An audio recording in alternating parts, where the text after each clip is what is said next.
down to the cemetery. Today in the cemetery, somebody dug up a coffin. It was a coffin of a 9-year-old girl. You've come back to us, Michael.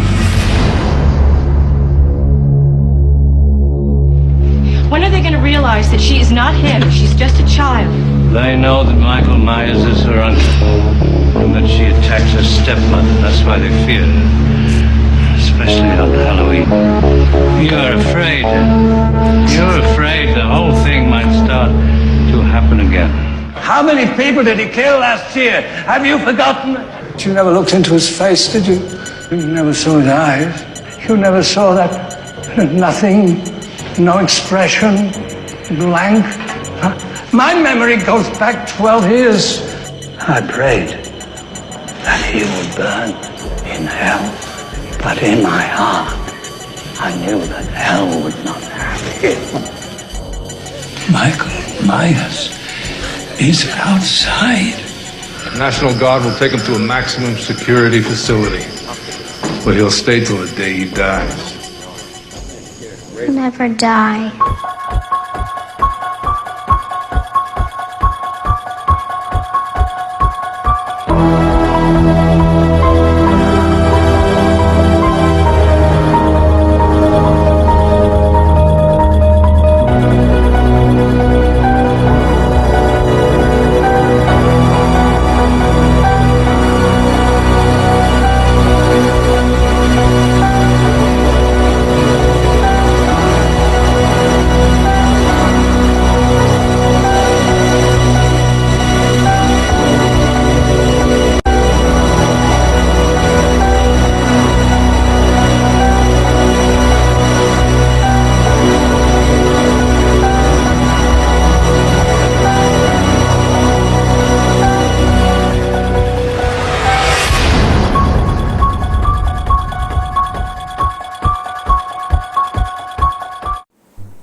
What's up? It's P. Rich from the Hatchet Boys.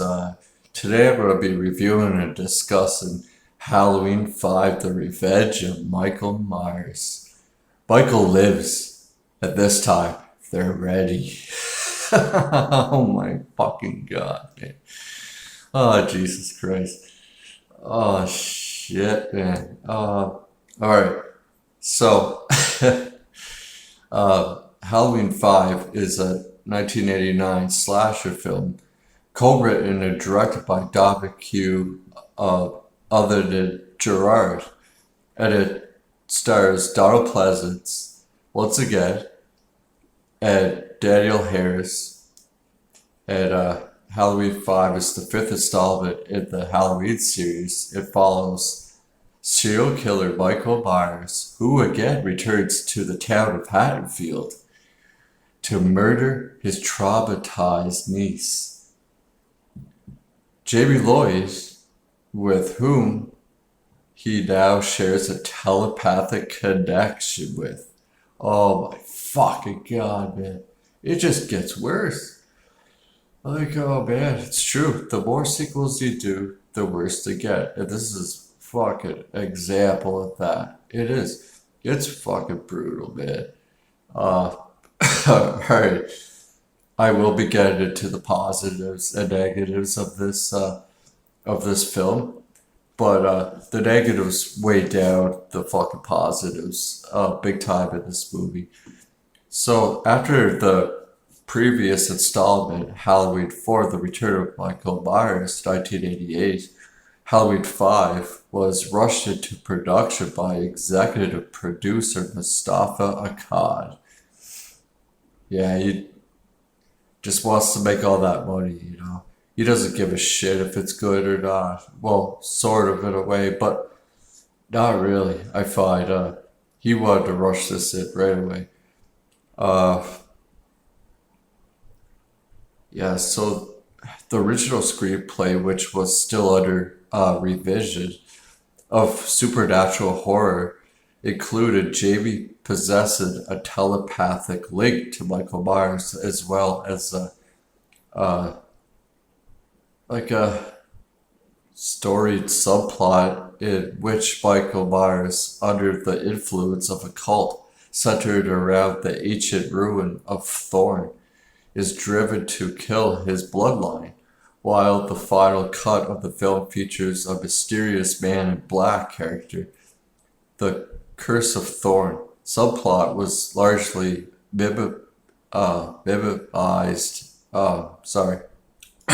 minimized, resulting in audiences and critics expressing some confusion. Through it was expanded upon in the following film, Halloween, The Curse of Michael Myers. So that's what we get in Halloween 6. Alright. So yeah, that was the first script they had in mind. Basically Halloween 6 for this film, The Cult of Thorn. Alright. But then, it got scrapped. Creator Deborah Hill met director Dominique Othenin-Girard at the 1989 Sundance Film Festival and recommended him to Akkad. After being instated as director, he infamously threw Bitterman's draft into the trash can in front of Akkad. He brought in Robert Harders of Home Movies to write an entirely new draft, which saw a Frankenstein-inspired story where Michael Myers is resurrected and no longer evil, but is pursued by an angry mob. Harder's pitch was rejected, leading Girard to pitch a new concept with co-writer Michael Jacobs. The duo's initial title was Halloween 5 and Things That Go Bump in the Night. Things That Go Bump in the Night. What the fuck? What the fuck, man? Are you kidding me? That is a fucking joke. After reviewing the screenplay, director Girard added Jamie's inability to speak to the draft along with the supernatural plot device of her telepathic visions connected to Michael. Holy fuck. Another departure from previous film in the series was Girard's attempt to pursue the audience to relate to Michael Myers' character, whom he intended to appear more human. Oh, fuck. No, they shouldn't have done that. You ruined the mystique of Michael Myers. Oh, man. Even vulnerable. And with the contradicted feelings inside him. Oh, my God. He illustrated these feelings with a scene where Michael removes his mask and sheds a tear. Girard explains again to humanize him, to give him a tear.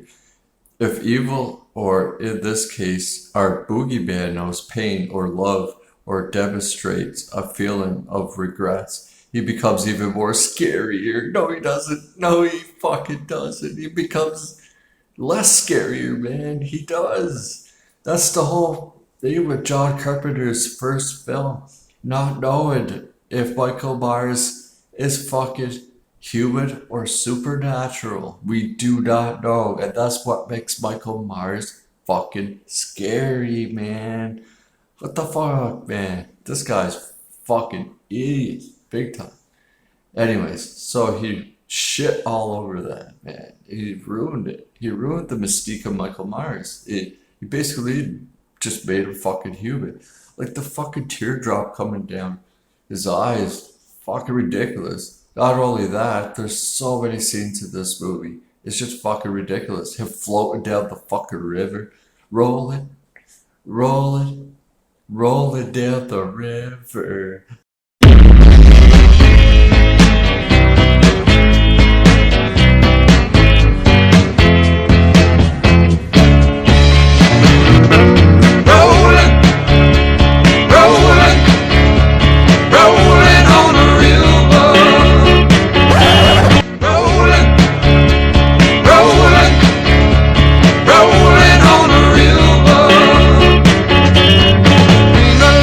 Plates in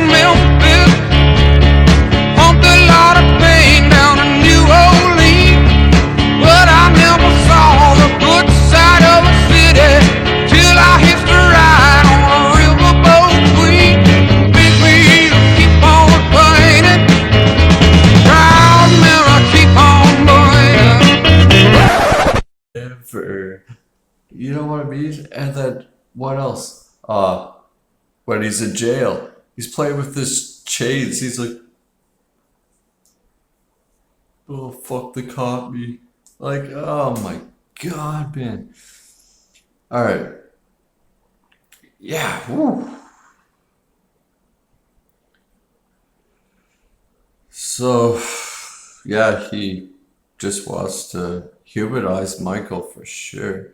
And he thinks it's scary to do so. And I disagree with that 100%. So Dr. Loomis tries to reach his emotional side several times in Halloween 5. Yeah, he thinks he could cure Michael through his feelings. Fuck your feelings. What the fuck is wrong with this guy? Oh man. In the original closing scene, after Jamie finds that Michael has escaped from the police station, she is approached by a black cloaked figure. At the time of filming, it was unknown who this figure was yet. They just threw him in. This is so fucking stupid. They had no fucking idea. They wrote the script like 9 days or something like that. Like so quick. It's so fucking unbelievably dumb, this movie. So yeah, they had no idea who the fuck he was until the 6th one, and then they had to come up with who the fuck this man in black was, this guy. So it only be explained in Halloween, The Curse of Michael Myers, yeah. And then the scene in question was attached to the beginning of the producer's cut of that film as a flashback. Though the cuts made to the beginning and ending of the film largely diminishes the subplot, the man in black character still appears momentarily on several occasions in the film, which led to some confusion among the audiences upon its original release. You think? You fucking think? I remember when I was a kid watching this movie, and I was like, who the fuck is this guy? Like, I was so confused. I was like, who the fuck is this guy in black just standing there? Like, yeah, it makes no fucking sense. It's so fucking stupid, man. Anyways, alright. So I'll just go through like the plot summary really quick. Alright.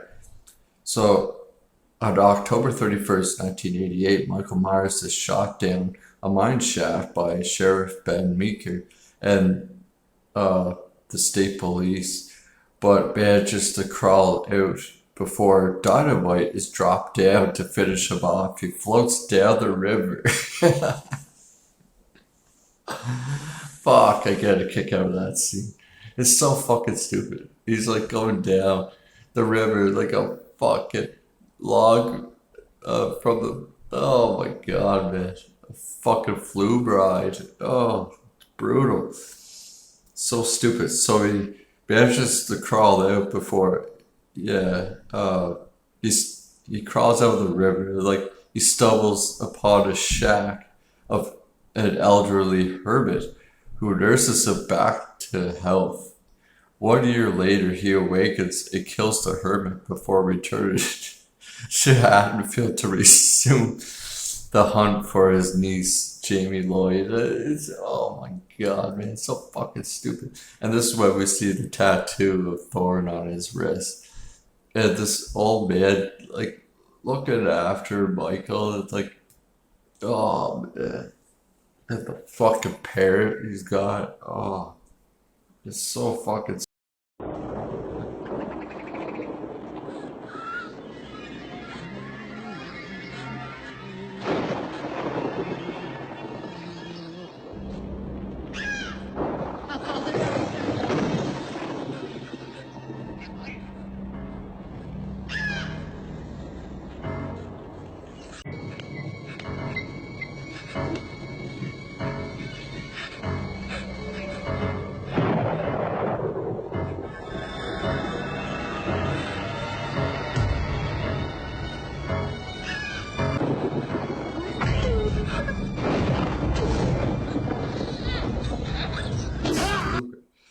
But I will say this as one positive in this film.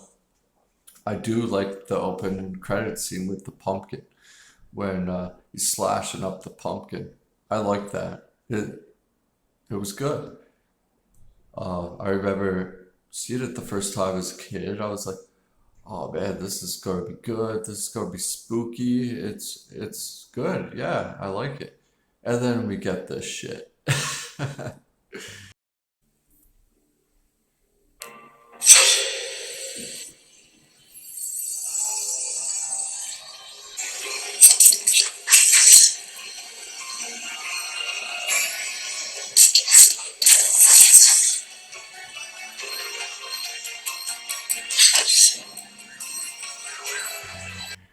Oh man. And then yeah, it just gets worse. Like, and then we go to Jamie, and she has been admitted to Haddonfield Children's Clinic after attacking her foster mother. She has become abused. It's like, why? Why is she a fucking mute? Why all of a sudden can't she talk? It's so fucking stupid. I think it's ridiculous, man. How could they do that to Danielle Harris? She was a great little actress. And they're like, we don't want you to talk. Basically, man. So, yeah, she became a mute due to psychological trauma and exhibits signs of telepathic link with her and Uncle Mikey. Uncle Mikey. Fuck, man. So Dr. Loomis learns of this connection and wants to use it to defeat Michael for good. Holy shit. Yeah, Loomis is fucking unhinged in this movie. He's unhinged, man. Like, he's lost his fucking mind. He's batshit crazy. And I don't know how true this is, but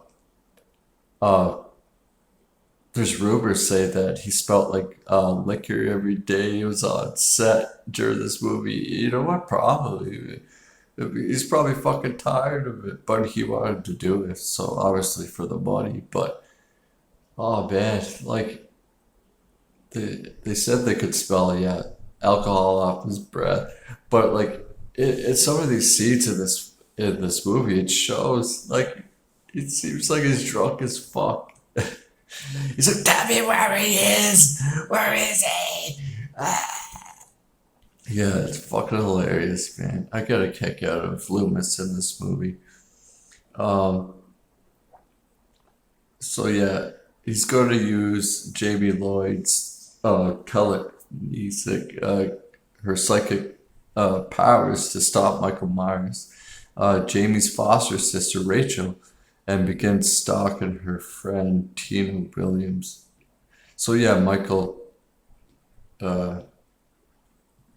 ends up killing Rachel, like, early on in this movie.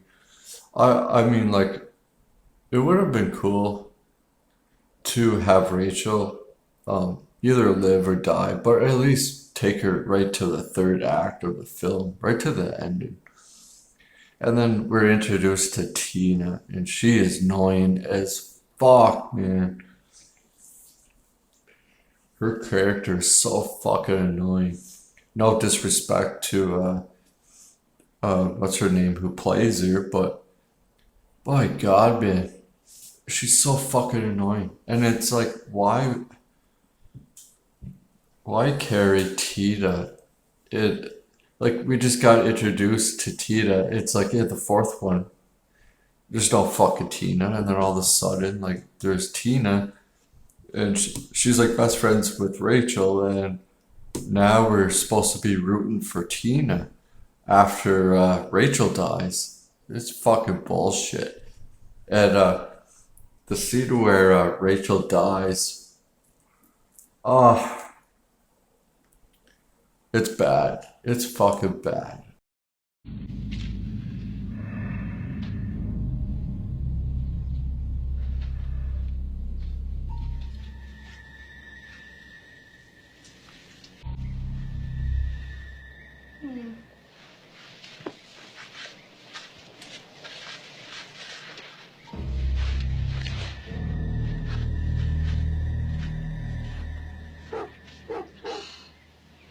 Max!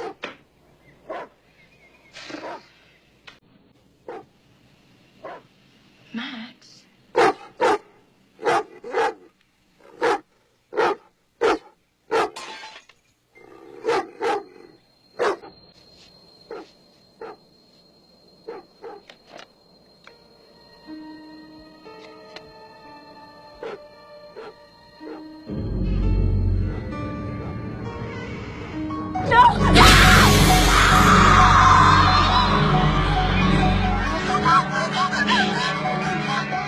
Italian should have taken effect by now. Another dose might stop her heart. And she has drawn a picture of a dog. The dog Rachel has. And Michael kills the dog. Or, no, the dog's still alive. I think. Fuck, I don't know, I forget. But, anyway, so Loomis calls up Rachel and checks up on her, sees if she's okay.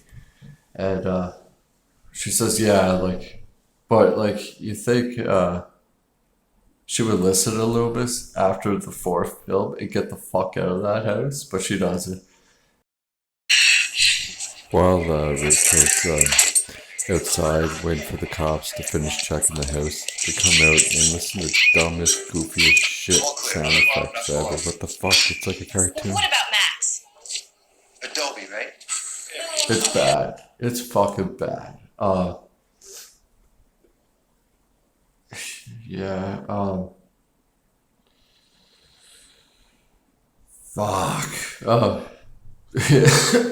It's bad. Yeah. So, anyways, alright, scrap all that. Alright, so now, yeah, Michael's stalking Tina and her friends, and her boyfriend, Michael.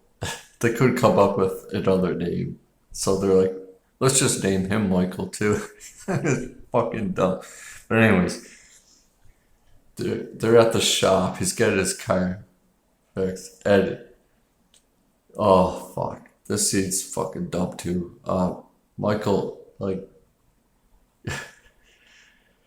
fucking, what the hell does he take? Like, shears or something? I don't know. And he starts scratching up his car. This Michael guy's car, Tina's boyfriend. And he's like, oh, you fucking dead. You touched my fucking car. And then Michael, like, grabs the shears like he has and sticks it in his head.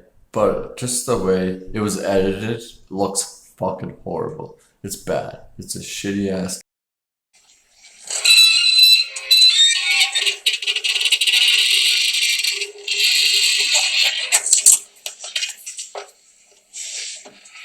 Okay, asshole. You wanna play? Trick or treat!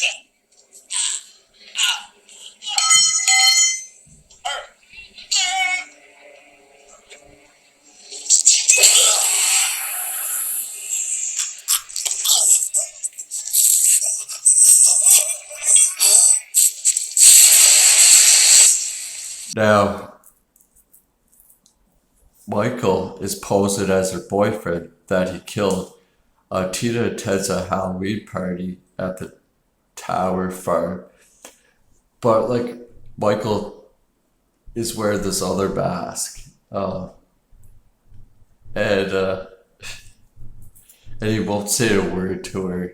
And he's just, like, driving really fast. He's scaring her. Whatever. It's so fucking stupid. But anyways.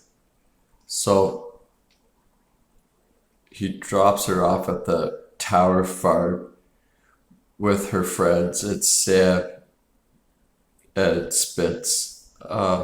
Sam is hot. I think she's a hot chick, man. A hot blonde chick.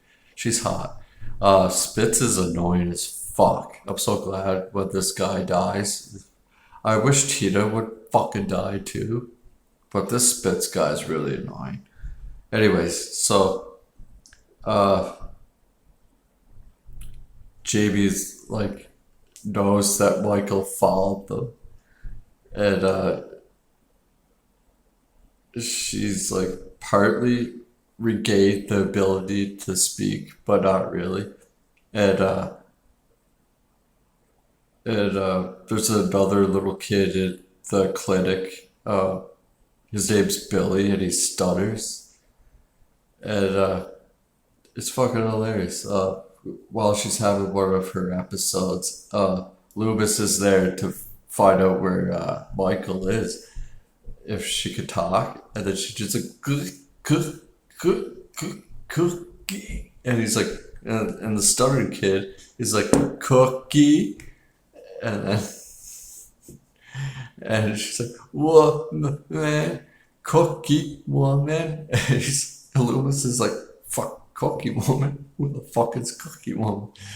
And then the cop knew like right away, like the sign of this fucking girl with big tits, but they're cookies. Cookie woman. The gas station that Michael was at with Tina. Oh man. So anyways, back at the farm, Spitz and Sam go into the barn. This scene is good. I do like this scene. I do. So anyways, they end up fucking. And then you get out of nowhere a fucking pitchfork goes right through that Spitz guy. And like right before he's like about to come, a pitchfork goes right through him, and then it's like blood goes all over Sam. That's awesome. I love that scene. And she's like freaking out, and then Michael takes like a fucking stickle, like the fucking Grim Reaper death, and then just fucking slashes her with that. It was awesome. That's my favorite scene of this movie. Listen to the fucking sounds the Smiths guys making. Just brutal.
And yeah, don't get me started about the fucking Myers house in this film, man.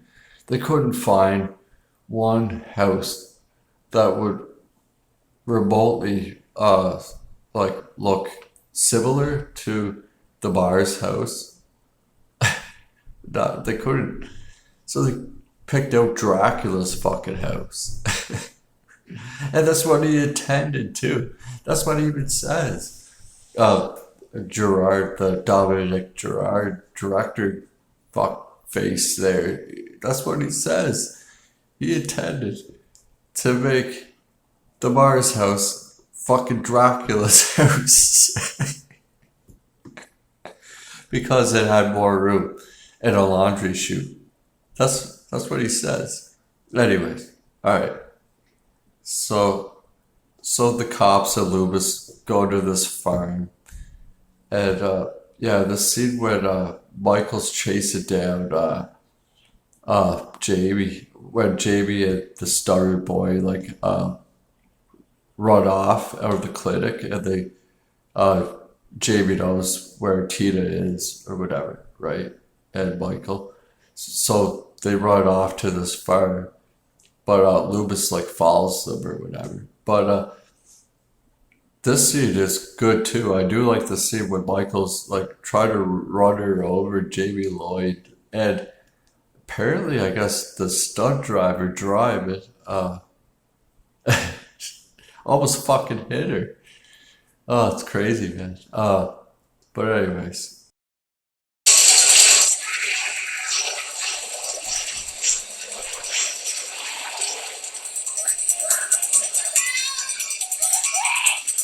Stay here, Billy. I'll be back.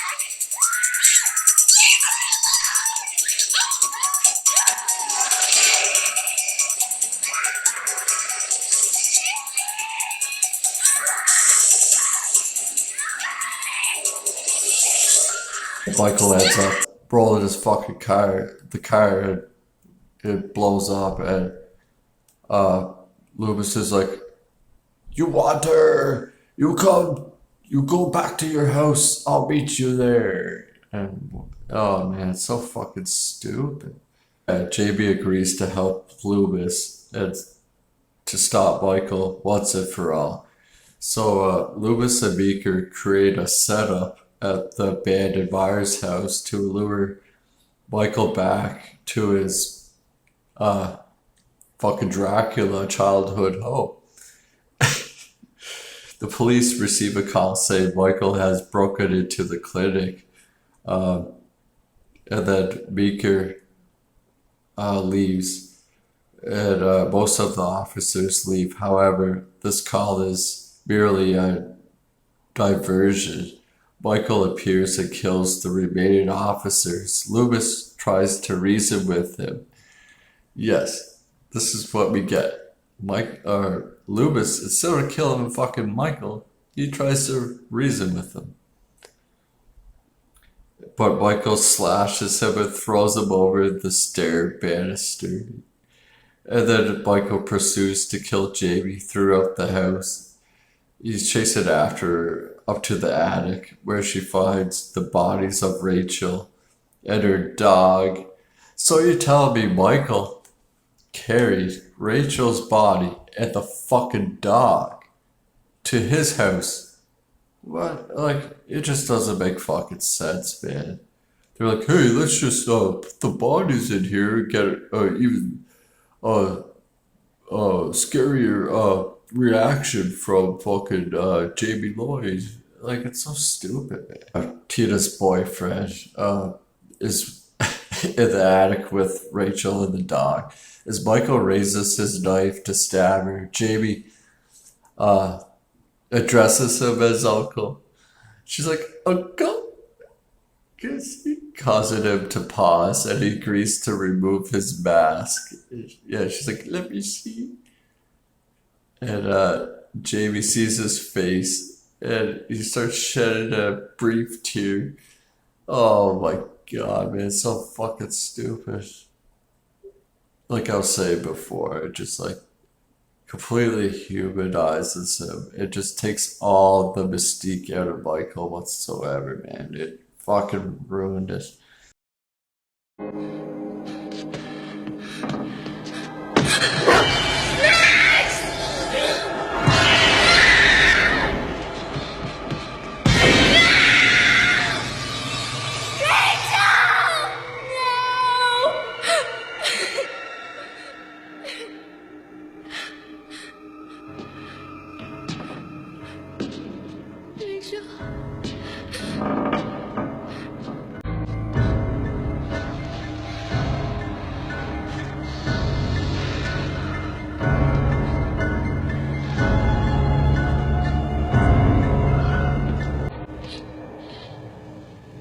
Boogeyman. Let me see.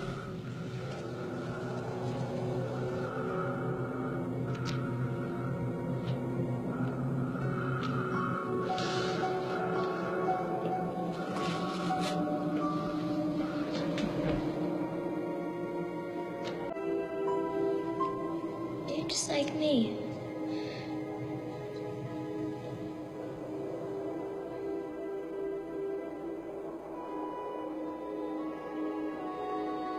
Let me.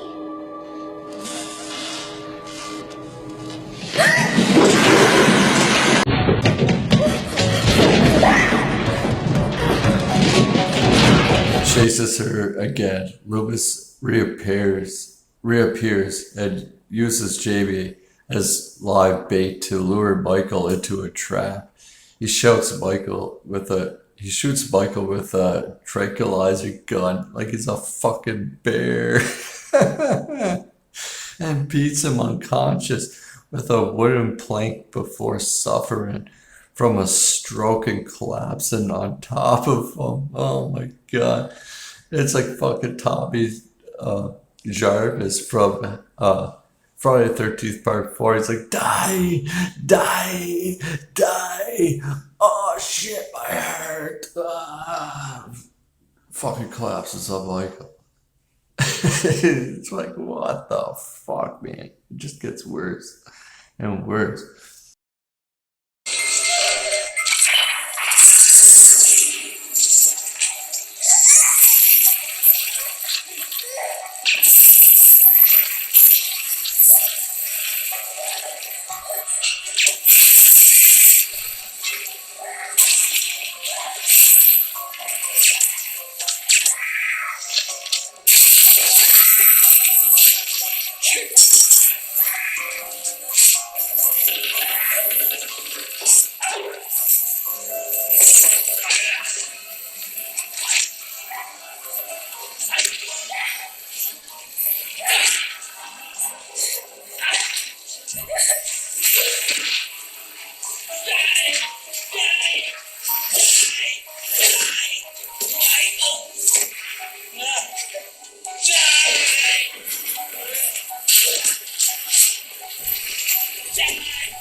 And then, so Meeker and the police return and take Michael into custody.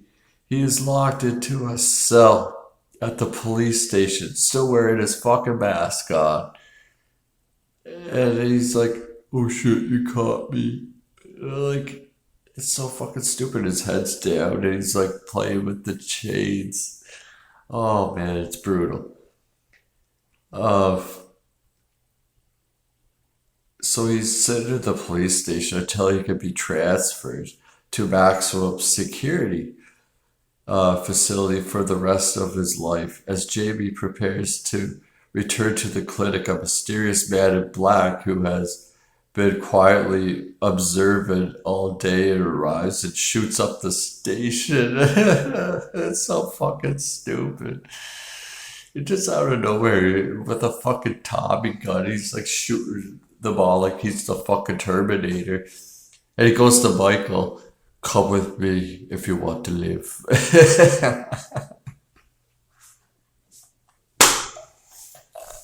I'm telling you, man, they gotta make a fucking parody film of all these Halloween films. It would be fucking hilarious. Me and Drew should start doing that. We should start writing like a parody to fucking Halloween films. Oh my god, man. Could you imagine the man in black after shooting all the cops, like in Terminator, like already in Terminator, he goes to Michael, come with me if you want to live. Fuck. And then Michael goes, bad enough, he's already crying. And you might as well just make him talk and you see his face. You might as well just be like, I'll be back. to Jamie Lloyd. And Michael go, I'll be back. It's fucking hilarious.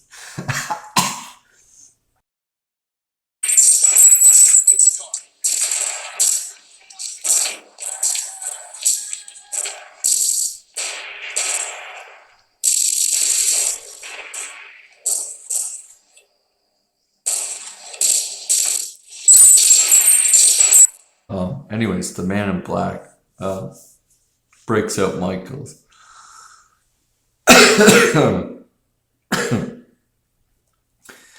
And then Jamie finds the bodies of Meeker and several officers, as well as Michael's cell broken open and empty, realizing he has escaped again. And she sobs. And that's how it ends. And then you get Michael go, I'll be back. Fuck. Yeah. Alright. That is some bullshit. Oh, God. Alright, I mean, Donald Pleasence, he has like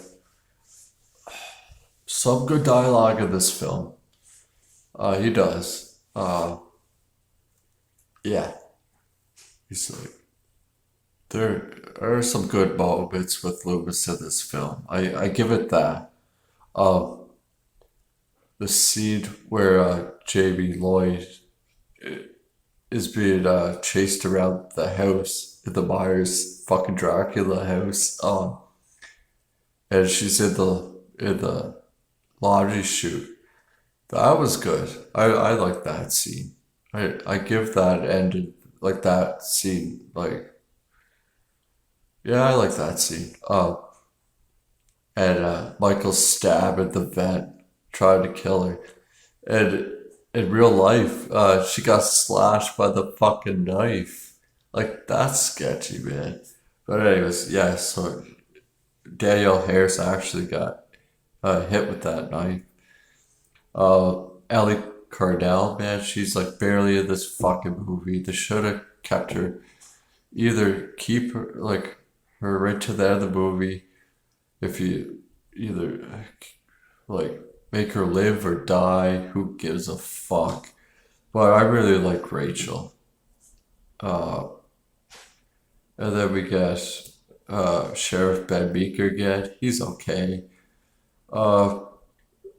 Right, her name, Tina Williams' name is Wendy Kaplan. Right. Yeah, Wendy Kaplan. Like, she was alright. It's just her character just comes off annoying as fuck, and that's just how they wrote her as. But I just don't get why they would just throw in Tina into this film. Like, we don't even know who the fuck she is, and then all of a sudden now she's gives a shit about Jamie.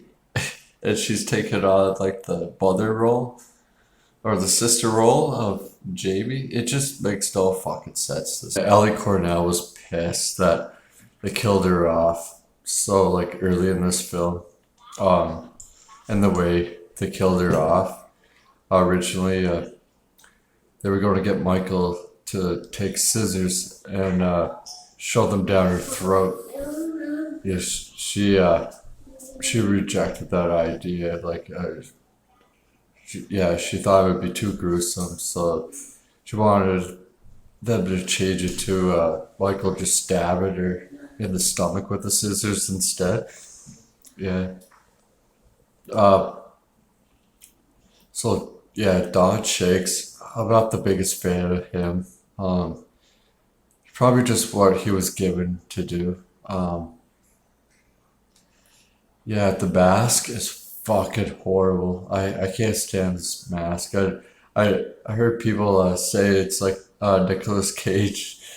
It looks like Nicolas Cage with a white face. I mean, it does. It kind of does look like it. That's funny. But it's like the flaps. Like, oh man, like why would you like fucking tuck that shit in, man? Like, oh, that bothers me. Like, I'm not like a purist or anything, but I mean, there's just things that bug me, and that fucking mask bugs me, and especially when they don't tuck it in. Oh, it's annoying, I think. But yeah, Don Shakes.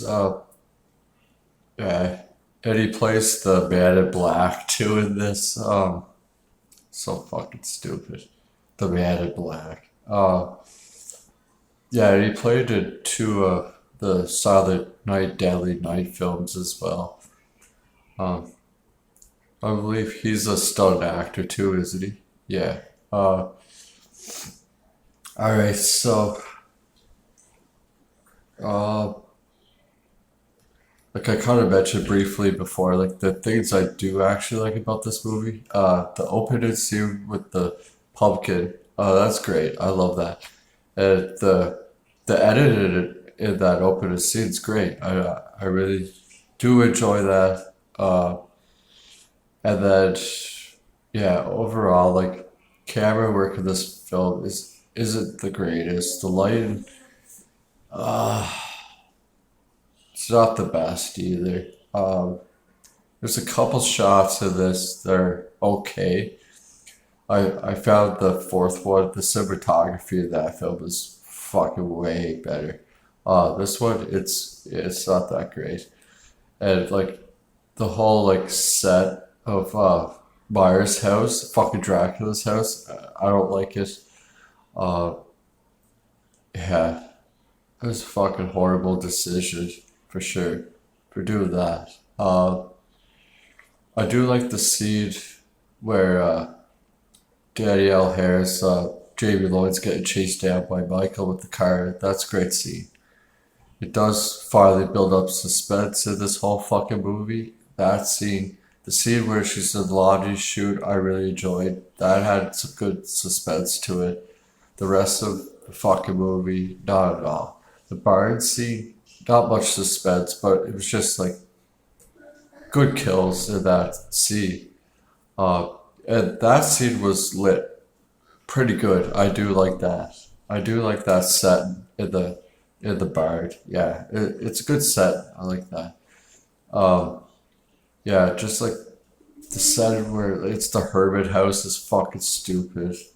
Uh, the the Crothers house, it's like meh, whatever. Like really. Uh, at the clinic, like just whatever too. And the jail scene at the end is just fucking stupid and ridiculous. Alright. Story structure sucks. Storyline sucks. What else?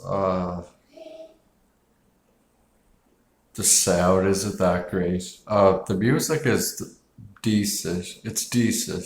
I do like the music. Uh, yeah, I'd say for the performances in this film, like, but Danielle Harris doesn't even have much to say in this. That's the thing. Like, she's a good little actress, but they gave her fuck all to like say. I mean, when she's acted, she's good. I do like the scenes that where she's getting chased by Michael. She's acted is good. I do like uh, Danielle Harris for sure. Yeah. What else? Uh,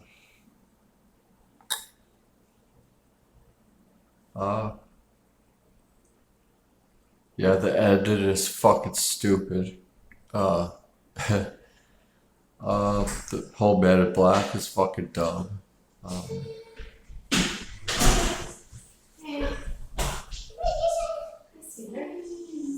yeah. So, what would I rate this as? I rate this a 4. A 4 out of 10. Can't stand it. Do I recommend it? No, I don't. Who's that? Not at all. I don't recommend it. No. Are you talking to Andrew? Yeah.